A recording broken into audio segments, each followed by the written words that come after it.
कतक बेरा होगे मैं आरू में आहूँ तोर गाँव। कतक बेरा होगे मैं आरू में आहूँ तोर गाँव माँ।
बचपन के संगवारी दीवानी का दुखला बताओ, का दुखला बताओ।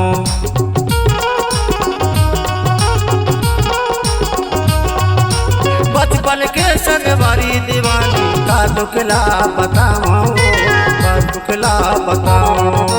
सुख दुख माते साथ देवत हा, दुख दुख माते साथ देवत हा से छोड़ ले साखो तोला। कतक बेरा होगे मैं आरू में आहूँ तोर गाँव। कतक बेरा होगे मैं आरू में आहूँ तोर गाँव माँ।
छत्तीसगढ़ी सांस्कृतिक लोक कला मंच धरती मोर दाई बास की भीरा गायक धनेश कनौजिया, गायिका सुनीता कनौजिया के मधुर सुर में प्रोग्राम हेतु संपर्क करें।